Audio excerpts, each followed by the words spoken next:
ಅನ್ನಪೂರ್ಣಾಪುರ ಅತಿಥಿ ಮರ್ಯಾದೆಗೆ ತುಂಬಾ ಪ್ರಬಲವಾದ ಊರು. ಒಂದಿನ ಅಮಾವಾಸ್ಯೆ ರಾತ್ರಿಯ ದಿನ ಊರಿನಲ್ಲಿ ಎಲ್ಲರೂ ನಿಶಬ್ದವಾಗಿ ನಿದ್ರೆ ಮಾಡ್ತಿದ್ದಾಗ ಇದ್ದಕ್ಕಿದ್ದಂತೆ ನಾಯಿಗಳು ಬೊಗಳುವ ಶಬ್ದ, ಅದರ ಜೊತೆಗೆ ಕುದುರೆಗಳು ಓಡಿ ಬರುವ ಶಬ್ದ ಆ ಊರಿನ ಪ್ರಶಾಂತತೆಯನ್ನ ಹಾಳು ಮಾಡ್ತಿತ್ತು. ಆ ಊರಿನ ರಾಮಾಲಯದಲ್ಲಿರುವ ಗಂಟೆಗಳು ಕೂಡ ಜೋರಾಗಿ ಬಾರಿಸ್ಕೊಳ್ತಿತ್ತು. ಆವಾಗ ಊರಿನ ಮುಖ್ಯಸ್ಥನಾದ ಭೂಪತಿ, ಯಾರದು ರಾತ್ರಿ ಸಮಯ ಊರೊಳಗಡೆ ಬಂದಿದ್ಯಾರು? ಕಾವಲರು ಎಲ್ಲಿ? ಆವಾಗ 3 ಜನ ಕಪ್ಪು ಬಟ್ಟೆಗಳನ್ನ ಹಾಕೊಂಡು ಕೈಯಲ್ಲಿ ಕೊಡ್ಲಿ ಹಾಗೂ ಚಾಕು ಎರಡನ್ನೂ ಇಟ್ಕೊಂಡಿದ್ರು. ಆವಾಗ ಆ ಗುಂಪಿನ ನಾಯಕನಾದ ಕೊಂಡಯ್ಯ ಜೋರಾಗಿ, ಓ, ಊರಿನ ಮುಖ್ಯಸ್ಥ ಭೂಪತಿ. ಏನು ಭೂಪತಿ, ನಮ್ ಬಗ್ಗೆ ಗೊತ್ತಿಲ್ವಾ? ಪಕ್ಕದೂರಿನಲ್ಲಿ ಎಲ್ಲ ಕಳ್ತನಾನ ಮಾಡಿ ಇವಾಗ ನಿಮ್ಮೂರಿಗೆ ಬಂದಿದ್ದೀವಿ. ಊರಿನ ಪ್ರಜೆಗಳು ಎಲ್ರೂ ಭಯದಿಂದ ಮನೆಯಿಂದ ಹೊರಗಡೆ ಬಂದ್ರು. ಹೆಂಗಸರು, ಚಿಕ್ಕ ಮಕ್ಕಳು, ಗಂಡಸರ ಹಿಂದೆ ಹೋಗಿ ನಿಂತ್ಕೊಂಡಿದ್ರು.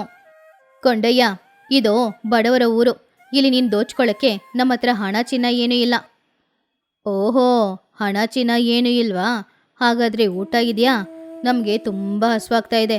ಇವತ್ತು ಚೆನ್ನಾಗಿ ಊಟ ಮಾಡಿ ಹಾಕಿದ್ರೆ ನಾವು ಇಲ್ಲಿಂದ ಹೋಗ್ಬಿಡ್ತೀವಿ. ಅಣ್ಣ, ಸ್ವಲ್ಪ ಬೇಗ ಮಾಡಕ್ಕೆ ಕೇಳೋಣ, ನನ್ನಿಂದ ಹಸುವು ತಡ್ಕೊಳಕ್ಕಾಗ್ತಿಲ್ಲ, ತುಂಬ ಹಸುವಾಗ್ತಾ ಇದೆ. ಏನು ಭೂಪತಿ, ಕೇಳಿಸ್ತಾ? ತುಂಬ ಹಸುವಾಗ್ತಾ ಇದೆ. ನಿನ್ನೂರಿನಲ್ಲಿ ಏನಿದೆಯೋ ನನಗೆ ಗೊತ್ತಿಲ್ಲ. ಮೊದಲು ನಮಗೆ ಊಟ ಹಾಕು. ಊಟ ಮಾಡಿ ಆಮೇಲೆ ನಿಮ್ಮೂರಿನಲ್ಲಿ ಏನಿದೆಯೋ ಅದನ್ನೆಲ್ಲ ಎತ್ಕೊಂಡು ನಾವು ಹೋಗ್ಬಿಡ್ತೀವಿ. ಗ್ರಾಮದ ಪ್ರಜೆಗಳು ನಡುಗ್ತಾ ಇದ್ರು. ಆಯುಧಗಳೇ ಇಳದೇ ಇರುವ ಆ ಅಮಾಯಕ ಪ್ರಜೆಗಳಿಂದ ಏನ್ ಮಾಡಕ್ಕಾಗುತ್ತೆ ಅಂತ ಯೋಚನೆ ಮಾಡ್ತಾ ಇದ್ದಾಗ ಗುಂಪಿನಲ್ಲಿದ್ದ ಪರಂದಾಮಯ್ಯ ಸ್ವಲ್ಪ ಮುಂದೆ ಬಂದ್ರು. ಪರಂದಾಮಯ್ಯ ಆ ಊರಿನಲ್ಲಿರುವ ಭೋಜನ ಶಾಲೆಯಲ್ಲಿ ಅಡಿಗೆ ಮಾಡೋರು.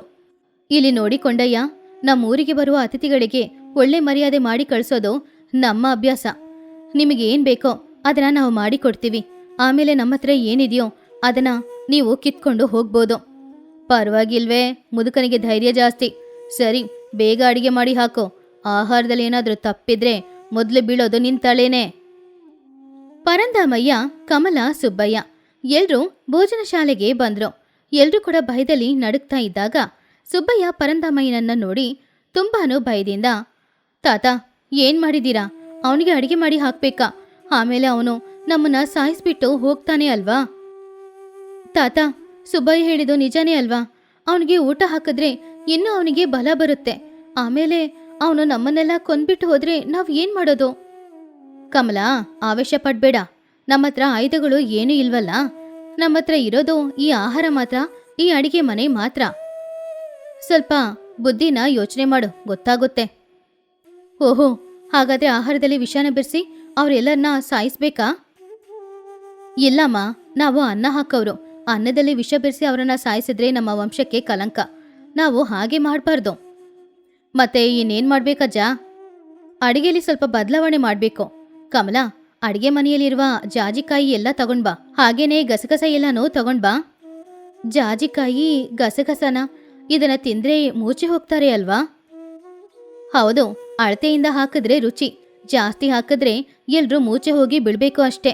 ಹಾಗೇನೆ ಸಾಂಬಾರ್ ಮಾಡುವಾಗ ಅದ್ರಲ್ಲಿ ಹಿಂಗು ಹಾಕ್ಬೇಡ. ಆವಾಗ ಅವ್ರಿಗೆ ಹೊಟ್ಟೆ ತುಂಬಿ ಹೋಗಿ ಹೊಟ್ಟೆನ ತಗೊಂಡು ಅಲ್ಲಾಡಕ್ಕೂ ಕೂಡ ಆಗದೆ ಎಲ್ರೂ ಅಲ್ಲೇ ಬಿದ್ಬಿಡ್ತಾರೆ ಅಲ್ವಾ? ಹಾ, ಹಾಗೇನೆ ಏಲಕ್ಕಾಯಿ ಹುಡಿ ಪಾಯಸದಲ್ಲಿ ಹಾಕೋದ್ಕಿಂತ ಬದಲು ಈ ಜಾಜಿಕಾಯಿ ಹುಡಿನ ಜಾಸ್ತಿನೇ ಹಾಕೋ. ಕಮಲ ಆಶ್ಚರ್ಯದಿಂದ, ಅರ್ಥ ಆಯ್ತು ಅಜ್ಜ. ಇವತ್ತು ನಾವು ಯುದ್ಧ ಮಾಡೋದು ಕತ್ತಿಯಿಂದ ಅಲ್ಲ, ಬುದ್ಧಿಯಿಂದ. ನನ್ಗೆ ಅರ್ಥ ಆಯ್ತು. ಏನೇನ್ ಬೇಕೋ ಎಲ್ಲಾನು ನಾನ್ ಮಾಡ್ತೀನಿ. ಅದು ಆ ಧೈರ್ಯ ನಿಮ್ಮಲ್ಲಿ ಎಲ್ರಿಗೂ ಇರಬೇಕು. ಸರಿ, ಯುದ್ಧ ಶುರು ಮಾಡೋಣವಾ? ಸುಬ್ಬಯ್ಯ, ಹೋಗಿ ಒಲೆ ಕತ್ಸು. ಕಮಲ, ನೀನು ಹೋಗಿ ಜಾಜಿಕಾಯಿ ಎಲ್ಲ ತಗೊಂಡ್ಬಾ. ಹಾಗೇನೆ ನೀನು ಹೋಗಿ ತರಕಾರಿಗಳನ್ನೆಲ್ಲ ತೊಳಿ. ಬೇಗ ಅಡಿಗೆ ಶುರು ಮಾಡಿ. ಅಡಿಗೆ ಮನೆಯಲ್ಲಿ ಕೆಲಸ ಬೇಗ ನಡೀತಾ ಇತ್ತು. ದೊಡ್ಡ ದೊಡ್ಡ ಪಾತ್ರೆಗಳಲ್ಲಿ ಎಲ್ರೂ ಸೇರಿ ಅಡಿಗೆ ಮಾಡ್ತಾ ಇದ್ರು. ಪರಂದಾಮಯ್ಯ ಏನಲ್ಲಿ ಏನೇನ್ ಹಾಕ್ಬೇಕೋ ಎಲ್ಲಾನು ಹೇಳ್ತಾ ಇದ್ರು. ಅಜ್ಜ, ಗಸಗಸ ಅರ್ಧ ಕೆಜಿ ಹಾಕಿದ್ದೀನಿ. ಸಾಂಬಾರ್ ತಯಾರಾಗ್ತಾ ಇದೆ. ಇದನ್ನ ತಿಂದ್ರೆ ಒಳ್ಳೆ ನಿದ್ರೆ ಬರುತ್ತೆ. ಒಳ್ಳೇದಾಯ್ತು. ಇವಾಗ ಜಾಜಿಕಾಯಿ ಹುಡಿನ ಬಿರಿಯಾನಿಯಲ್ಲಿ ಹಾಕು. ಬಿರಿಯಾನಿನ ಹೇಗೂ ಹೆಚ್ಚಾಗಿ ತಿಂತಾರೆ ಅಲ್ವಾ? ಆವಾಗ ಎಲ್ರೂ ಮೂಚೆ ಹೋಗಿ ಬಿದ್ಬಿಡ್ತಾರೆ. ಅಜ್ಜ, ಬದನೆಕಾಯಿ ಸಾರಲ್ಲಿ ಏನ್ ಹಾಕ್ಬೇಕು? ಅದರಲ್ಲಿ ಸ್ವಲ್ಪ ಗಸಗಸ, ಜಾಜಿಕಾಯಿ ಎಲ್ಲಾನು ಹೆಚ್ಚಾಗಿ ಹಾಕೋ. ಸ್ವಲ್ಪ ತುಪ್ಪ ಜಾಸ್ತಿ ಹಾಕೋ. ಆವಾಗ ಎಲ್ರಿಗೂ ಹೊಟ್ಟೆ ತುಂಬೋಗಿ ಅಲ್ಲೇ ನಿದ್ರೆ ಬರುತ್ತೆ. ಹೊರಗಡೆ ನಿಂತು ಕಾವಲು ಕಾಯ್ತಾ ಇದ್ದ ಒಬ್ಬ ಕಳ್ಳನಿಗೆ ಹಸಿವು ತುಂಬಾ ಜಾಸ್ತಿ ಆಗ್ತಾ ಇತ್ತು. ಆದ್ರಿಂದ ಅವನು ಬಾಗಿಲನ್ನ ಬಡಿಯುತ್ತಾ, ಏ ಮುದುಕ, ಏನ್ ಮಾಡ್ತಾ ಇದ್ಯಾ? ಹಸಿವು ತಡ್ಕೊಳಕ್ಕಾಗ್ತಿಲ್ಲ. ಅಡ್ಗೆ ಎಲ್ಲ ತಯಾರಾಗ್ತಾ ಇದೆಯಾ? ಆವಾಗ ಪರಂದಾಮಯ್ಯ ತಕ್ಷಣ, ಇನ್ನು 10 ನಿಮಿಷದಲ್ಲಿ ಆಹಾರ ತಯಾರಾಗುತ್ತೆ ಅಪ್ಪ, ನೀವು ಎಲೆ ತಗೊಂಡ್ಬಂದು ಕೂತ್ಕೊಳ್ಳಿ, ಅನ್ನ ಬಡಿಸ್ತೀನಿ. ಊರಿನ ಮಧ್ಯದಲ್ಲಿ ಪರಂದಾಮಯ್ಯ, ಸುಬ್ಬಯ್ಯ, ಕಮಲ ಆಹಾರ ಎಲ್ಲಾನು ತಗೊಂಡ್ ಬಂದ್ರು. ಆಹಾ, ವಾಸನೆನೆ ತುಂಬಾ ಚೆನ್ನಾಗಿದೆ, ಬೇಗ ಹಾಕಿ, ಹೊಟ್ಟೆ ತುಂಬಬೇಕು ಅಲ್ವಾ? ತಗೊಳ್ಳಿ ತಗೊಳ್ಳಿ, ಇದು ಸಾಶಿ ಕುರ್ಮಾ, ಹಾಗೇನೆ ಚಿಕನ್ ಬಿರಿಯಾನಿ ಇದೆ, ತುಂಬಾ ಮಸಾಲೆ ಹಾಕಿ ಚೆನ್ನಾಗಿ ಮಾಡಿದೀವಿ, ಇದನ್ನ ತಿಂದ್ರೆ ನಿಮಗೆ ತುಂಬಾನೇ ಇಷ್ಟ ಆಗುತ್ತೆ. ಹಾಗಂತ ಹೇಳಿ ಕಮಲ ಎಲ್ರಿಗೂ ಬಿರಿಯಾನಿನ ಹಾಕಿದ್ಲು.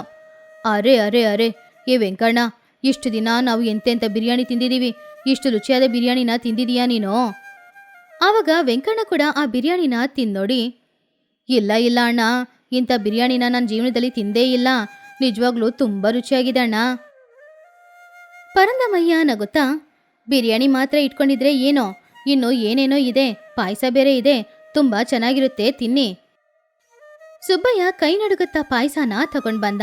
ಅದರಲ್ಲಿ ಏಲಕ್ಕಿಗಿಂತ ಹೆಚ್ಚಾಗಿ ಜಾಜಿಕಾಯಿ ಹುಡಿನೇ ಹಾಕಿದ್ರು. ನಾನು ಪಾಯಸ ಹಾಕ್ಲಾ? ಆ ಮಡಿಕೆನ ಇಲ್ಲೇ ಇಡೋ, ಎಲ್ಲ ಪಾಯಸ ನಾನು ಕುಡಿತೀನಿ. ಕಳ್ಳರು ಹೊಟ್ಟೆ ತುಂಬ ಊಟ ಮಾಡಿದ್ರು, ಗಂಟ್ಲು ತನಕನೂ ಊಟ ಮಾಡಿದ್ರು. ಸ್ವಲ್ಪ ಸಮಯದಲ್ಲಿ ಆ ಕಳ್ಳರ ಗುಂಪಿನಲ್ಲಿದ್ದ ಒಬ್ಬ ಅಲ್ಲೇ ಮಲಗಿ ನಿದ್ರೆ ಮಾಡ್ತಾ ಇದ್ದ. ಆವಾಗ ಕೊಂಡೆಯನಿಗೂ ಕೂಡ ಕಣ್ಣು ಮುಚ್ತಾ ಇತ್ತು. ಏನಜ್ಜ, ಒಳ್ಳೆ ಅಡಿಗೆ ಮಾಡಿ ಕೊಟ್ಟಿದ್ದೀರಾ ಅಂತ ಅನಿಸ್ತಿದೆ, ಆದರೆ ಯಾಕೆ ನಿದ್ರೆ ಬರ್ತಾ ಇದೆ? ಅದು ಏನೂ ಇಲ್ಲಪ್ಪ, ಒಳ್ಳೆ ಊಟ ಮಾಡಿದ್ರೆ ಒಳ್ಳೆ ನಿದ್ರೆ ಬರುತ್ತೆ, ಸ್ವಲ್ಪ ಹೊತ್ತು ನಿದ್ರೆ ಮಾಡಿ ವಿಶ್ರಾಂತಿ ತಗೊಳ್ಳಿ. ಅಣ್ಣ, ನನಗೂ ನಿದ್ರೆ ಬರ್ತಿದೆ, ಇಲ್ಲೇ ಮಲಗ್ಲಾ ನಾನು? ಹಾಗಂತ ಹೇಳಿ ಅವನು ಅಲ್ಲೇ ಮಲಗ್ದ. ಹಾಗೆ ಆ ಕಳ್ಳರು 3 ಜನನು ಹೊಟ್ಟೆ ತುಂಬ ತಿಂದು ಅಲ್ಲೇ ಮಲಗಿ ನಿದ್ರೆ ಮಾಡ್ತಾ ಇದ್ರು. ಹಾಗೆ ಸ್ವಲ್ಪ ಸಮಯದಲ್ಲಿ ಮಲಗಿ ಎಲ್ರೂ ಗೊರಕೆ ಮಾಡ್ತಾ ಇದ್ದಾಗ ಕಮಲ ಅವರ ಹತ್ತಿರ ಬಂದು ಅವರನ್ನ ಕಾಲಿಂದ ಒದ್ದು ನೋಡಿದ್ಲು. ತಾತ, ಇವ್ರು ಒಳ್ಳೆ ನಿದ್ರೆಯಲ್ಲಿದ್ದಾರೆ, ಇವಾಗ ಖಂಡಿತ ಎದ್ದೇಳಲ್ಲ. ಆವಾಗ ಭೂಪತಿ ಆಶ್ಚರ್ಯದಿಂದ, ಏನ್ ಮಾಡ್ದೆ ತಾತ, ವಿಷ ಕೊಟ್ಟು ಸಾಯಿಸ್ಬಿಟ್ಯಾ? ಅಯ್ಯಯ್ಯೋ, ವಿಷ ಕೊಟ್ಟು ಸಾಯಿಸೋದು ನನ್ನ ಅಭ್ಯಾಸ ಇಲ್ಲಪ್ಪ, ಅವ್ರಿಗೆ ಚೆನ್ನಾಗಿ ನಿದ್ರೆ ಬರೋ ಥರ ಅಡುಗೆ ಮಾಡಿ ಕೊಟ್ಟಿದ್ದೀನಿ, ಎಲ್ಲಾನು ತಿಂದಿದ್ದಾರೆ ಅಲ್ವಾ, ನಾಳೆ ಬೆಳಿಗ್ಗೆ ತನಕ ಖಂಡಿತ ಇಲ್ಲಿಂದ ಅಲ್ಲಾಡೋದೇ ಇಲ್ಲ. ಸಬಾಷ್ ಅಜ್ಜ, ತುಂಬ ಸೂಪರ್ ಆಗಿದೆ. ಎಲ್ರೂ ಬನ್ನಿ, ಮೊದಲು ಈ ಕಳ್ಳರನ್ನ ಊರಿನ ಮಧ್ಯದಲ್ಲಿರುವ ದೊಡ್ಡ ಮರಕ್ಕೆ ಕಟ್ಟಾಕ್ಬೇಕು. ಹಸುಗಳನ್ನು ಎಮ್ಮೆಗಳನ್ನು ಕಟ್ಟಾಕುವ ದೊಡ್ಡ ದೊಡ್ಡ ಹಗ್ಗ ತಗೊಂಡು ಬಂದು ಅವ್ರ 3 ಜನನ ಮರದಲ್ಲಿ ಕಟ್ಟಾಕಿದ್ರು. ಮರುದಿನ ಬೆಳಗ್ಗೆ ಸೂರ್ಯ ಮೇಲೆ ಹೊರಗಡೆ ಬರ್ತಾ ಇದ್ದ. ಸೂರ್ಯನ ಕಿರಣಗಳು ಅವ್ರ ಮೇಲೆ ಬೀಳ್ತಾ ಇತ್ತು.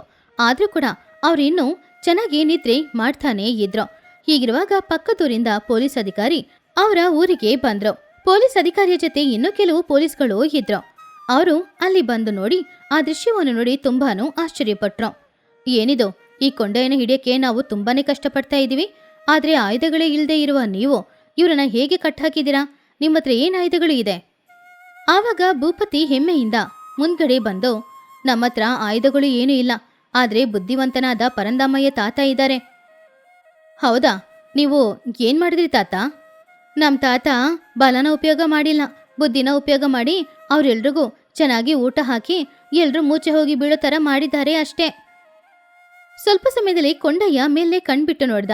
ಪೊಲೀಸರು ಸುತ್ತಮುತ್ತ ನಿಂತ್ಕೊಂಡು ಪ್ರಜೆಗಳು ನಗಾಡ್ತಾ ಇರೋದು, ಇದೆಲ್ಲವನ್ನು ನೋಡಿ ಅವನಿಗೆ ನಡೆದಿದ್ದೇನು ಅನ್ನೋದು ಅರ್ಥ ಆಯಿತು. ಇದು ಮೋಸ, ಈ ಅಜ್ಜ ನಮಗೆ ಮೋಸ ಮಾಡಿದ್ದಾರೆ. ಆವಾಗ ಪರಂದಾಮಯ್ಯ ಮುಂದೆ ಬಂದು, ನಾನು ನಿನಗೆ ಮೋಸ ಮಾಡಿಲ್ಲಪ್ಪ, ನೀನು ಕೇಳಿದ್ದು ಒಳ್ಳೆ ಊಟ, ಆ ಒಳ್ಳೆ ಊಟನ ನಾನು ನಿನಗೋಸ್ಕರ ಹಾಕಿದ್ದೀನಿ, ಅದನ್ನು ತಿಂದು ನೀವೆಲ್ಲರೂ ನಿದ್ರೆ ಮಾಡಿದ್ರೆ ನಾನೇನು ಮಾಡೋದು? ಸಭಾಷ್ ತಾತ, ಗೌರ್ಮೆಂಟಿಂದ ನಿಮಗೆ ಬರಬೇಕಾಗಿರೋ ಹಣ ಖಂಡಿತ ಬರುತ್ತೆ, ಯಾಕಂದ್ರೆ ಈ ಕಳ್ಳನ್ನ ಹಿಡಿದು ಕೊಟ್ಟಿದ್ದೀರಾ ಅಲ್ವಾ? ಹಾಗೆ ಪೊಲೀಸರು ಪರಂದಾಮಯ್ಯನನ್ನ ಮೆಚ್ಕೊಂಡು ಆಮೇಲೆ ಕಳ್ಳರನ್ನ ಅರೆಸ್ಟ್ ಮಾಡಿಕೊಂಡು ಅಲ್ಲಿಂದ ಕರ್ಕೊಂಡು ಹೋದ್ರು. ಪರಂದಾಮಯ್ಯನ ಬುದ್ಧಿವಂತಿಕೆಯನ್ನ ನೋಡಿ ಊರಿನವರು ಎಲ್ಲರೂ ಕೂಡ ಮನಸಾರೆ ಅವರನ್ನ ಮೆಚ್ಕೊಂಡ್ರು. ಈ ಕಥೆಯಲ್ಲಿರುವ ನೀತಿ ಏನು ಅಂದ್ರೆ, ಯುದ್ಧದಲ್ಲಿ ಕತ್ತಿ ಕೊಡ್ಲಿ ಇದ್ರೇನೆ ಗೆಲ್ಲಕ್ಕಾಗುತ್ತೆ ಅನ್ನುವ ಅರ್ಥ ಇಲ್ಲ. ಕೆಲವು ಸಮಯ ನಾವು ಮಾಡುವ ಅಡಿಗೆನೇ ಒಂದು ಆಯುಧವಾಗಿ ಬದಲಾಗುತ್ತೆ.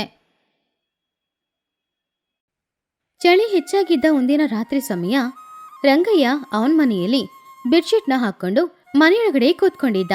ಆವಾಗಲೇ ಇದ್ದಕ್ಕಿದ್ದಂತೆ ಅವನ ಮನೆ ಬಾಗಿಲು ಬಡಿಯುವ ಶಬ್ದ ಕೇಳಿ ಲಕ್ಷ್ಮಿ ಹೊರಗಡೆ ಹೋಗಿ ನೋಡಿದ್ಲು.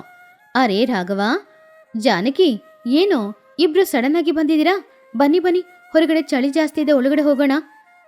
ಆವಾಗ ರಾಘವ ಅತ್ತಿಗೆ ಹತ್ರ, ಅತ್ಗೆ, ಹೋಗೋ ದಾರಿಯಲ್ಲಿ ಕತ್ಲಾಗ್ಬಿಡ್ತು, ಬೇರೆ ದಾರಿ ಇಲ್ಲ, ಅದಕ್ಕೆ ಈ ಒಂದು ದಿನ ನಿಮ್ಮನೇಲಿ ಇದ್ಬಿಟ್ಟು ಹೋಗೋಣ ಅಂತ ಬಂದಿದ್ದೀವಿ, ಏನು ಅಂದ್ಕೊಳ್ಬೇಡಿ.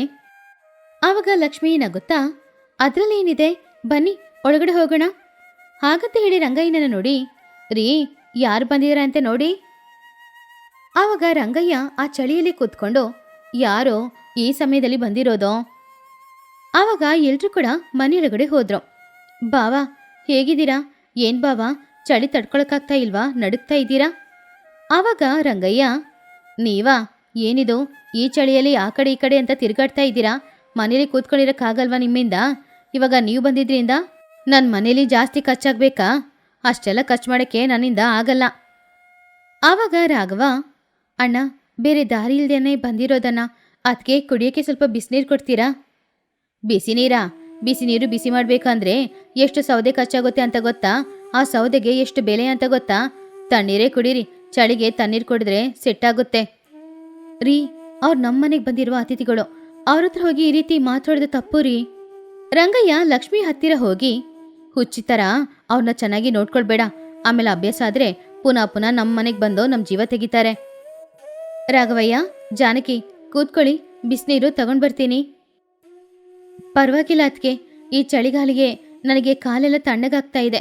ಒಂದು ಹಳೆ ಬೆಡ್ಶೀಟ್ ಏನಾದ್ರೂ ಇದ್ರೆ ಕೊಡ್ತೀರಾ? ಅದನ್ನ ಸುತ್ಕೊಂಡು ಮಲಗ್ಬಿಡ್ತೀವಿ, ಇಲ್ಲಾಂದ್ರೆ ರಾತ್ರಿ ಇಡೀ ನಿದ್ರೆ ಮಾಡೋಕ್ಕಾಗಲ್ಲ ಅಲ್ವಾ?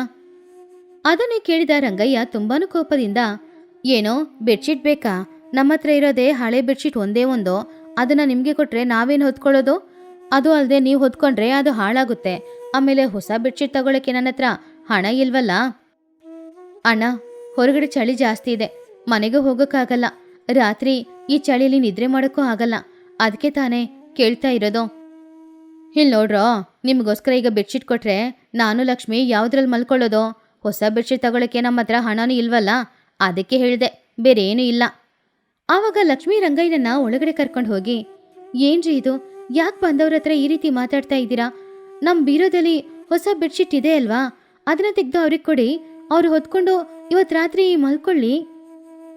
ಏನೋ ಹೊಸ ಬೆಡ್ಶೀಟಾ? ಅದು ನನಗೋಸ್ಕರ ನಾನು ತಗೊಂಡಿದ್ದು, ಇದು ಹರಿದೋಗೋ ತನಕ ಅದನ್ನ ಹೊರಗಡೆ ತೆಗಿಲೇಬಾರ್ದು ಅಂತ ಅಂದ್ಕೊಂಡಿದ್ದೀನಿ. ಆವಾಗ ರಾಘವದನ್ ಕೇಳಿ, ಅದಕ್ಕೆ ಪರವಾಗಿಲ್ಲ ಬಿಡಿ, ನಾವು ನೆಲದ ಮೇಲೇನೆ ಮಲ್ಕೊಳ್ತೀವಿ. ಆವಾಗ ರಂಗಯ್ಯ ಬಂದು, ಹಾ ಬೇಕಾದ್ರೆ ಚಾಪೆ ಕೊಡ್ತೀನಿ, ಅದನ್ನ ಹಾಕಿ ಇಬ್ರು ಮಲ್ಕೊಳ್ಳಿ. ಸ್ವಲ್ಪ ಸಮಯದಲ್ಲಿ ಲಕ್ಷ್ಮಿ ಊಟದ ಬಗ್ಗೆ ಮಾತಾಡಿದ್ಲು. ಮನೇಲಿ ನಮ್ಮಿಬ್ರಿಗೋಸ್ಕರ ಮಾತ್ರ ಅಡಿಗೆ ಮಾಡಿಟ್ಟಿದೆ, ಇವಾಗ ಸಡನ್ ಆಗಿ ನೀವು ಬಂದ್ರಲ್ವಾ, ನಾನು ಹೋಗಿ ಸ್ವಲ್ಪ ಅನ್ನ ಮಾತ್ರ ಬಡಿಸ್ಬಿಟ್ಟು ಬರ್ತೀನಿ. ಸರಿ ಅದ್ಕೆ, ನನಗೂ ಹಸುವಾಗ್ತಾ ಇದೆ, ಬೇಗ ಅನ್ನ ಬಡಿಸಿ. ರಂಗಯ್ಯ ಕೋಪದಿಂದ, ಏನೋ ಅನ್ನನ?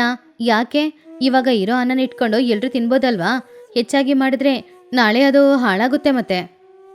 ಹಾಗಲ್ಲ ರೀ, ಇರೋದು ಸ್ವಲ್ಪನೇ, ಅವ್ರನ್ನ ಹಸುವಿಂದ ಮಾಡ್ಕೊಳ್ಳಿ ಅಂತ ಹೇಗೆ ಹೇಳೋದು? ಸ್ವಲ್ಪ ಅನ್ನ ಮಾಡೋದ್ರಲ್ಲಿ ಏನ್ರಿ ತಪ್ಪಿದೆ? ತಪ್ಪಿಲ್ಲ, ಆದ್ರೆ ಆಕಾಶಕ್ಕೆ ಹೋಗ್ತಾ ಇದೆ ಅಕ್ಕಿ ಬೆಲೆ, ಅದಕ್ಕೆ ವೇಸ್ಟ್ ಆಗಬಾರ್ದು ಅಂತ ಹೇಳಿದೆ. ಸರಿ ಸರಿ, ಅನ್ನ ಮಾಡು ಹೋಗೋ. ಹಾಗೇನೆ ಅದಕ್ಕೆ ಸ್ವಲ್ಪ ಸಾರು ಕೂಡ ಮಾಡಿ. ಏನೋ ಸಾರೆಲ್ಲ ಮಾಡೋಕ್ಕೆ ತರಕಾರಿ, ಎಣ್ಣೆ ಎಲ್ಲನೂ ಬೇಕಾಗುತ್ತೆ, ಅದೆಲ್ಲ ಇಲ್ಲ. ಮನೇಲಿ ಉಪ್ಪಿನಕಾಯಿ ಇದೆ, ಅದೇ ಸಾಕು. ಅಣ್ಣ, ಉಪ್ಪಿನಕಾಯಿ ಚೆನ್ನಾಗಿರುತ್ತೆ ಸರಿ, ಆದರೆ ಉಪ್ಪಿನಕಾಯಿ ಜೊತೆ ಸ್ವಲ್ಪ ಸಾಂಬಾರಿದ್ರೂ ಕೂಡ ಚೆನ್ನಾಗಿರುತ್ತೆ ಅಲ್ವಾ? ಈ ಚಳಿಗೆ ಬಿಸಿ ಬಿಸಿಯಾಗಿ ಸಾಂಬಾರು ಇಟ್ಕೊಂಡು ತಿನ್ಬೋದು. ಅರೆ, ಇವಾಗ ಸಾಂಬಾರನ್ನು ತಿಂದ್ಬಿಟ್ಟು ಹೊರಗಡೆ ಏನಾದರೂ ಕೆಲಸ ಮಾಡೋಕೆ ಹೋಗ್ತಾ ಇದೆಯಾ ನೀನು? ಸರಿ ಸರಿ, ಹಾಗಿದ್ರೂ ಕೂಡ ಬೇಳೆ ಇಲ್ಲ ಅಲ್ವಾ? ಸ್ವಲ್ಪ ಟೊಮೆಟೊ ಈರುಳ್ಳಿ ಹಾಕಿ ರಸ ಮಾಡು, ಅದನ್ನು ಹುಯ್ಕೊಂಡು ತಿನ್ಬೋದು. ಆದರೆ ಮನೇಲಿ ಈರುಳ್ಳಿ 2 ಇದೆ, ಟೊಮೆಟೊ 1 ವಾರದಿಂದಾನೇ ತಗೊಂಡಿಲ್ಲ, ಬೆಲೆ ಜಾಸ್ತಿ ಅಲ್ವಾ? ರಂಗಯ್ಯ ಕೋಪದಿಂದ, ಗೊತ್ತು ತಾನೇ ಬೆಲೆ ಜಾಸ್ತಿ ಅಂತ, ಅದಕ್ಕೆ ತಾನೇ ತಗೊಂಡು ಬಂದಿಲ್ಲ. ಅದನ್ನ ಅವ್ರ ಹತ್ರ ಹೇಳ್ಬೋದಲ್ವಾ? ಬೇಕಾದ್ರೆ ಗಂಜಿ ನೀರನ್ನ ಕೊಡು, ಅದನ್ನಾದರೂ ಕುಡ್ಕೊಂಡು ಮಲಗಲಿ. ಅಣ್ಣ, ನೀವೇನು ಬೇಜಾರು ಮಾಡ್ಕೊಳ್ಬೇಡಿ, ಇವತ್ತು ರಾತ್ರಿಗೆ ಏನೇನು ಬೇಕೋ ಎಲ್ಲನೂ ನಾವೇ ತಗೊಂಡು ಬರ್ತೀವಿ. ನಮ್ಮ ಹತ್ರ ಸ್ವಲ್ಪ ಹಣ ಇದೆ, ನೀವು ಅದಕ್ಕೇನ ಯಾಕೆ ಬೈತಾ ಇದ್ದೀರಾ? ಆವಾಗ ರಂಗಯ್ಯ, ಏನೋ ನಿಮ್ಮ ಹಣದಲ್ಲಿ ನೀವು ಹೋಗಿ ತಗೊಂಡು ಬರೋದಾ? ನನ್ನ ಮನೆಗೆ ಬಂದಿರೋ ಅತಿಥಿಗಳು ನೀವು ಹಣ ಖರ್ಚು ಮಾಡಿದ್ರೆ ಅದು ಚೆನ್ನಾಗಿರಲ್ಲ. ಆದರೂ ಹಾಗಂತ ಸ್ವಲ್ಪ ಹೊತ್ತು ಯೋಚನೆ ಮಾಡಿ, ಸರಿ ಹಣ ತಗೊಳ್ತೀನಿ, ಆದರೆ ಸಾಲವಾಗಿ ತಗೊಳ್ತೀನಿ. ರಾಘವ ಅದನ್ನು ನೋಡಿ ನಗುತ್ತಾ, ಅಣ್ಣ, ನಮ್ಮ ಮಧ್ಯದಲ್ಲಿ ಸಾಲ ಯಾಕೆ? ನಿನಗೋಸ್ಕರ ಅದಕ್ಕೆಗೋಸ್ಕರ ನಾವು ಇದನ್ನು ಕೂಡ ಮಾಡಲ್ವಾ? ಪರವಾಗಿಲ್ಲ ಬಿಡು. ಆವಾಗ ರಂಗಯ್ಯ, ಹಣ ಖರ್ಚು ಮಾಡದೆ ಸಾಂಬಾರನ್ನ ತಿನ್ಬೋದು. ಸರಿ ಸರಿ, ಹೋಗು, ಬೇಗ ಅನ್ನ ಮಾಡೋ, ಸಾಂಬಾರು ಮಾಡೋ. ಸಾಂಬಾರು ಸ್ವಲ್ಪ ಹೆಚ್ಚಾಗಿಡೋ, ನಾಳೆ ಬೆಳಿಗ್ಗೆ ಕೂಡ ಅದೇ ಬರಬೇಕು. ಆವಾಗ ದೋಸೆಗೆ ಉಯ್ಕೊಂಡು ತಿನ್ನಕ್ಕೆ ಚೆನ್ನಾಗಿರುತ್ತೆ. ಲಕ್ಷ್ಮಿ ಸಂತೋಷದಿಂದ, ಆ ಸರಿ ರೀ. ಜಾನಕಿ, ನೀನು ಬಾ, ಇಬ್ರು ಸೇರಿ ಅಡಿಗೆ ಮಾಡೋಣ. ರಾಘವ, ರಂಗಯ್ಯ ಇಬ್ರು ಕೂಡ ರೂಮಲ್ಲಿ ಹೋಗೋ ಕೂತ್ಕೊಂಡಿದ್ರು. ಆವಾಗ ಹೊರಗಡೆ ಚಳಿ ತುಂಬಾನೇ ಜಾಸ್ತಿ ಇತ್ತು. ಅಣ್ಣ, ಚಳಿ ಇಷ್ಟು ಜಾಸ್ತಿ ಇದೆ, ಕಂಬಳಿ ಕೂಡ ಇಳದೆ ಮನೆಯಲ್ಲಿ ಹೇಗಿದೆಯಾನ? ಈ ಚಳಿನ ಹೇಗೆ ತಡ್ಕೊಳ್ತಾ ಇದೆಯಾ ನೀನು? ಅದಕ್ಕೇನು ಮಾಡೋದು, ಕಂಬಳಿ ತಗೊಳಕ್ಕೆ 200-400 ರೂಪಾಯಿ ಆಗುತ್ತೆ. ಆ ಹಣನ ತೆಗ್ದಿಟ್ರೆ ನಾಳೆ ನಮ್ಮ ಮಕ್ಕಳಿಗೆ ಉಪಯೋಗ ಆಗುತ್ತೆ.